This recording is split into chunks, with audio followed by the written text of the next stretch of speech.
Have you ever wondered what it's like to be able to go from not feeling like you're anybody to being on a big stage to where you're reaching thousands or even millions of people? Have you ever wondered what it's like to be able to jump onto social media and be able to put out content that everybody's longing to be able to see? What is it like to be able to walk into a room and have people drawn to you instead of feeling like you need to go and introduce yourself to other people? Well, today I'm going to pull back the veil of what it looks like on my journey of being an influencer. The School of Influence, where legends are made and legacies are started. Interviews and insights to grow your impact on social media, networking, and stages. Class is now in session. We're going to take on the world. Hey, welcome everybody. My name is Devin, also known as the Man in Orange, and I am so excited to launch this show, to be able to pour into you guys some of the things and the wisdom that I've been able to glean over the last number of years, be able to bring a number of friends and new people into your guys' lives, as well as be able to pass a legacy of what I feel like has been poured into me, and as I continue to grow, be able to pass that on to you guys. Today's episode, I really want to show you behind the scenes, what it looks like, my heart. I want to be able to tell you a little bit about influence, what to expect in upcoming episodes. But first off, I want to set precedents for what this show will look like. I want this show to be where you're just sitting on your couch and you're just having a conversation with me. You feel relaxed, you are maybe taking some notes and ways that you can implement things, but most of all, I want to release who I am as a person and impart it into you, because I truly believe that that's what the biggest thing of influence is. You see, I'm a multiple award-winning entrepreneur. I've been a coach for a number of years. I've spoken on some amazing stages with some amazing people. International best-selling author, so many accolades, being featured on 2 reality TV shows for entrepreneurs as one of the greatest startups across the nation. All those things are great. Building an influence is great. But for me, the number one thing of influence for my life is to be able to pour into my 3 children. To be able to be the best dad that I can be. To be able to be the best father figure that I can be. Whether that be just to my children, or whether it be to all those people that I come into contact with. Will you join me in this journey with the School of Influence, from a conversation from me to you? I'm going to treat this show just like I would if we were sitting on the couch and having a conversation. And there's going to be times to where I may be out and recording this so that I can show you behind the scenes of what the real life looks like of a lot of people who have influence and what it gets to look like for you. So sit back, kick back, relax, and let's have a conversation. I'd encourage you during each episode to take some notes, open up a Google Doc, open up a notepad, and write down things that you learn, things that you glean, but also ways that you can implement these things. They're so important. Each week, we'll either have a training where I'll come on and teach you different aspects of things that I've learned in my life, things that I've learned in business, things that I've learned in ministry. I'm going to be sharing a lot of things from my personal experience, my life, and what that looks like. Now, whether you believe in the things that I do, that's your choice, and that's okay. Some of the things I say are going to be bold, and they're going to be courageous, and I'm going to take a stand on because it's things that I believe. And you can push that away, and you can reject it if you want. But ultimately, influential people take bold stands. They believe in things. They make a difference. They want to make a difference. So I want you to take that to heart. What are the things that you will take a stand for? What are the things that you believe that may ruffle some feathers? It's okay to take a stand for those things. And it's okay if everybody doesn't like you. I'm also going to be interviewing a lot of friends, a lot of people that I've gotten to know over the years, people that have been so influential in my life. People that are influential as a whole. And as I continue to grow and as I continue to meet new people, I'm excited to be able to invite them and bring them along. And some people I may be getting to know for the first time on this show, just like you. And I want to be open and candid and show you the ways that I build relationship. I believe that influence is from the inside out. And I believe that with influence, there should be a certain level of transparency. There should be authenticity. There should be character, integrity along with it. What good is influence if you're leading people down the wrong road? And so I'll be bringing along the trainings, I'll be bringing along expert interviews, and to encourage you that being a person of influence is not just growing a magnificent following and going viral, but it's about creating a legacy that changes people's lives. It's about knowing your purpose and your mission and your message, but not taking it to the grave with you. That's my ultimate goal, is that you would find and know your message, know your mission, know your purpose, know your story of your life, and that it wouldn't go to the grave with you, but it would be resurrected, and your hopes and dreams would be full of life and life abundantly. That's my goal. That's my goal through all of School of Influence. That's my goal with my legacy, is to pull it up, to pull it out, and to show it to you and say, this is who you were created to be. Someone great, a leader, a legend, a legacy maker. Will you join me in that? Each of these episodes are going to be a little bit different.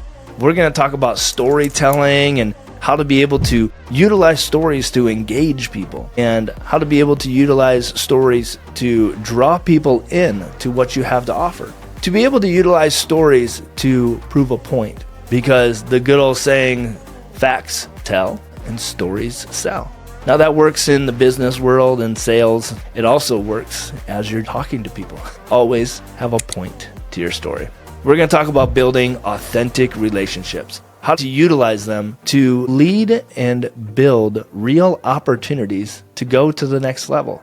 You should always be hanging around people of influence, people that you want to be like, people that you want to glean from. We're also going to be talking about stages, how to speak on stage, how to get onto stages, how to get connected with other stages. What does that look like? How do you prepare for that? We're going to take deep dives into those things. And it's so important that you learn how to turn your message into a movement, and how to be able to utilize it as a mission for what you are called to do, what you are called to be. I'm so excited for a lot of the guests that I have lined up, already put into place and getting ready to record, because these people have truly transformed my life. And I know that the conversations that we're preparing to have are going to change yours if you'll give it a chance, because it's really going to make a difference. I want to keep this episode super short. I want to take a little bit of time here to introduce myself, of a backstory of who I am. I've helped plant 7 churches and 9 ministries. I've helped build out other businesses. I have gone through the ups and downs of life. Married, adopted my now ex-wife's biological daughter. Also, we adopted 2 amazing boys from the foster care system. 15 years I worked in the social work field across the state of Iowa. I recognized that there was so much help that people needed. I also recognized that people were stuck in this vicious cycle, that they had never seen another way of living. And so they didn't know how to change the way that other people in society would want. After 7 years of marriage and having the adopted kids that we had, and came home and found that my now ex-wife was having an affair with her boss. Devastated, and stepped away from the ministry, stepped away from my businesses, and totally took me away from everything that I thought I was going to be, everything I thought that I was called to be. Maybe you can relate. Maybe you've had somebody that's come against you.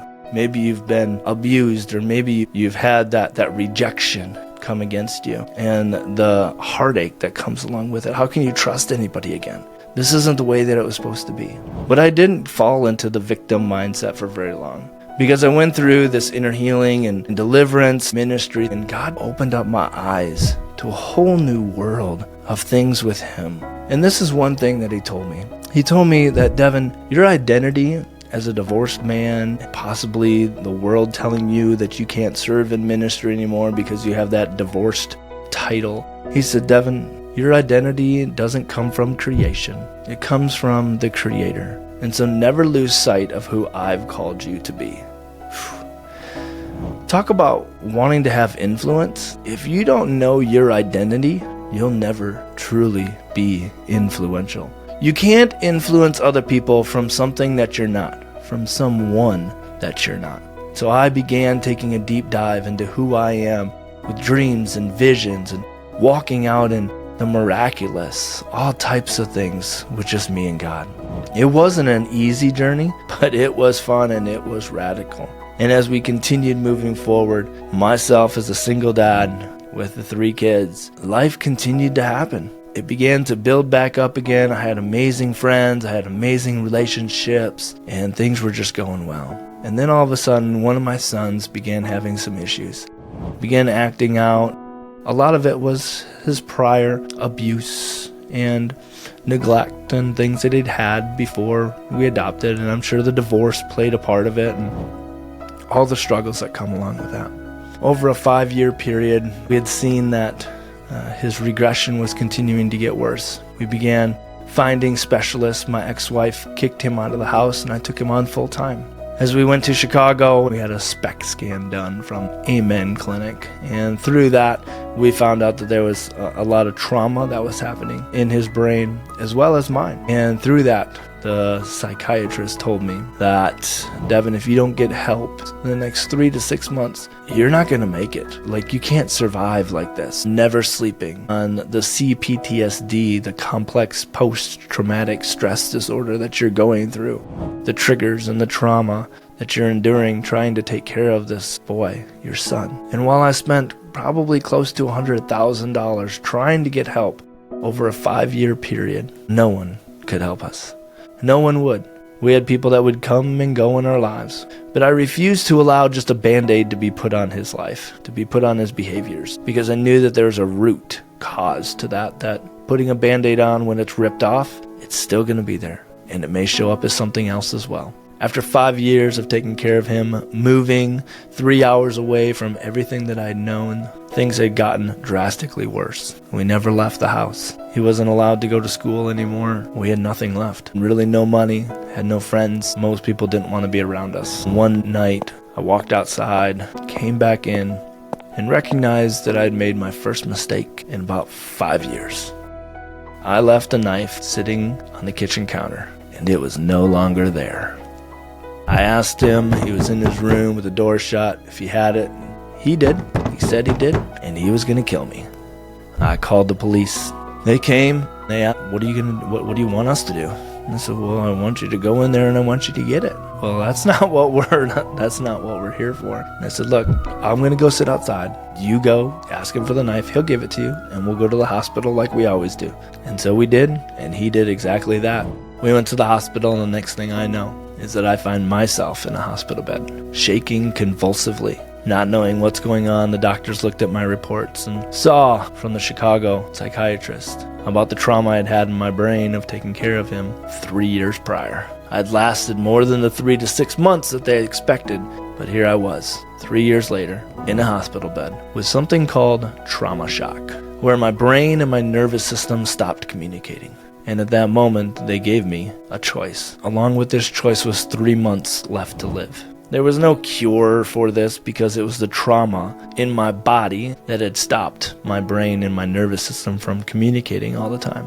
And so they wanted to put me into a mental health institute to have 24/7 care. After I rejected that, I went to go stay with some friends. When I stayed with these friends, I would literally be in the bed 18 out of 24 hours. Sometimes I would just collapse on the floor. It came to a time to where I didn't really have anything left to live for. I didn't know what else I needed to do because God had told me my one and only assignment was my son. Now that my son was in a facility getting the help that he needed, my other kids were with their mom doing okay. What else do I have? I don't have a job. I don't have any ministry. I have no influence. Nobody wanted to be around me. Thank God for the couple of friends that were there supporting me at the time. And one night, as I was laying in my bed, this presence, this silhouette walked into my room. And I felt this overwhelming peace come over me. And Jesus walked into the room. And he said, Devin, it's not your time, but yet I want you to go and to share your story. Because you left the 99 for the one in your son. Now I'm going to give you the 99 to go to the nations and share their stories. And he said this. He said, I'm going to call you Gravedigger. Now, 3 times on stage prior to this that I had been told by men of God about a word that they felt that they had gotten and it was that I hear that you're a gravedigger. Does that make any sense? No, it doesn't. And now when Jesus said it, guess what? It still didn't make any sense. But he said, I'm going to give you the anointing like I had for Lazarus when I raised him from the dead. And you are going to dig up people's hopes and dreams and messages, purposes, and resurrect them. You're going to speak life and life abundantly. You are going to be a gravedigger for hopes and dreams and influence, and you are going to go to the nations. Whew, okay, all right. He said, but. You know, when they use that word but, when people use the word but, it's usually everything that I said beforehand sounds good. It's going to take a drastic change. But you're going to need to go through the process of healing. I don't want to.